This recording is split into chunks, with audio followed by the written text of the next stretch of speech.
अनोखी आवाज के सभी प्यारे दर्शकों को नमस्कार। मैं हूं आपके साथ अनुष्का। दिल्ली की मुख्यमंत्री आतिशी ने शपथ ग्रहण के बाद सीएम का पदभार सोमवार को ग्रहण कर लिया, लेकिन उस कुर्सी पर नहीं बैठी जिस पर मुख्यमंत्री रहते हुए अरविंद केजरीवाल बैठते थे। आतिशी ने अपनी मुख्यमंत्री की कुर्सी के बगल में एक खाली कुर्सी रखकर पदभार संभाला और कहा कि आज मेरे मन की वही व्यथा है जो कि भरत जी की थी। जिस तरह से भरत जी ने भगवान श्री राम के खड़ाऊ रखकर काम किया, वैसे ही मैं अगले 4 महीने मुख्यमंत्री पद संभालूंगी। ये कुर्सी अरविंद केजरीवाल जी की है। मुझे भरोसा है कि फरवरी में होने वाले चुनाव में दिल्ली की जनता अरविंद केजरीवाल को जिताकर फिर से मुख्यमंत्री बनाएगी। तब तक अरविंद केजरीवाल जी की ये कुर्सी यहीं रहेगी।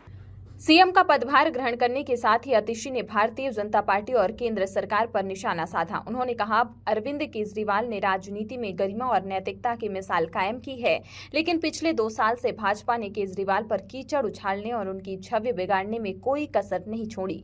6 महीने के लिए जेल में डाला। कोर्ट ने भी कहा कि अरविंद केजरीवाल को एजेंसी ने दुर्भावना से गिरफ्तार किया है। आतिशी ने उन 13 विभागों को बरकरार रखा है जो अरविंद केजरीवाल सरकार के समय उनके पास थे। इनमें शिक्षा, राजस्व, वित्त, बिजली और लोक निर्माण विभाग शामिल है। इससे पहले सौरभ भारद्वाज ने शनिवार को ही कार्यभार संभाल लिया था। आतिशी के बाद सबसे ज्यादा 8 विभागों की जिम्मेदारी भारद्वाज के पास है। नए मंत्री मुकेश अहलावत को श्रम, अनुसूचित जाति और अनुसूचित जनजाति, रोजगार और भूमि एवं भवन विभागों का प्रभार मिला है। गोपाल राय को विकास, सामान्य प्रशासन विभाग, पर्यावरण और वन का प्रभार दिया गया है। गोपाल राय के पास केजरीवाल सरकार में भी इन्हीं विभागों की जिम्मेदारी थी। कैलाश गहलोत के भी पिछले विभागों परिवहन, गृह, प्रशासनिक सुधार, महिला और बाल विकास को बरकरार रखा गया था।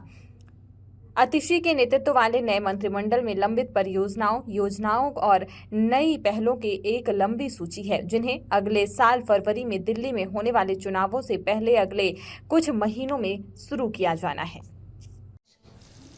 मैंने दिल्ली के मुख्यमंत्री का कार्यभार संभाला है, जिम्मेदारी संभाली है। आज मेरे मन की वही व्यथा है जो भरत जी की थी, जब भगवान श्री राम 14 वर्ष के लिए अयोध्या से वनवास पे गए और भरत जी को अयोध्या का शासन संभालना पड़ा। जिस तरह भरत जी ने 14 साल तक भगवान श्री राम की खड़ाऊ रखकर अयोध्या का शासन संभाला, उसी तरह से आने वाले 4 महीने के लिए मैं दिल्ली सरकार चलाऊंगी। भगवान श्री राम ने अपने पिताजी द्वारा दिए गए एक वचन को निभाने के लिए 14 साल का वनवास स्वीकार किया। इसीलिए हम भगवान श्री राम को मर्यादा पुरुषोत्तम कहते हैं। उनकी जिंदगी हम सबके लिए मर्यादा और नैतिकता की एक मिसाल है।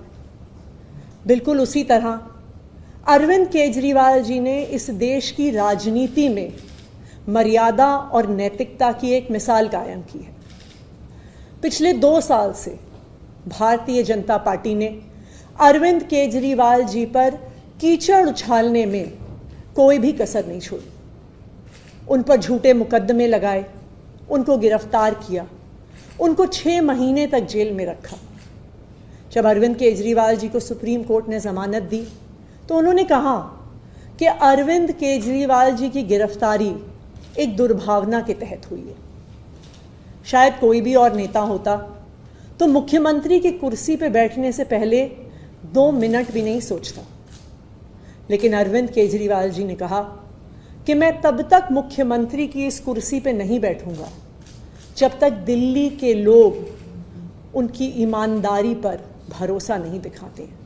और उन्होंने मुख्यमंत्री पद से इस्तीफा दे दिया। लेकिन दिल्ली के मुख्यमंत्री की कुर्सी, ये कुर्सी अरविंद केजरीवाल जी की है। मुझे पूरा भरोसा है कि फरवरी में 4 महीने में जो आने वाले चुनाव हैं, दिल्ली के लोग अपने प्यार के साथ, अपने आशीर्वाद के साथ, अपने भरोसे के साथ फिर से अरविंद केजरीवाल जी को मुख्यमंत्री की कुर्सी पर बैठाएंगे। तब तक ये कुर्सी इसी कमरे में रहेगी, अरविंद केजरीवाल जी का इंतजार करेगी। धन्यवाद। देश दुनिया की हर छोटी बड़ी खबर देखने के लिए देखते रहिए अनोखी आवाज।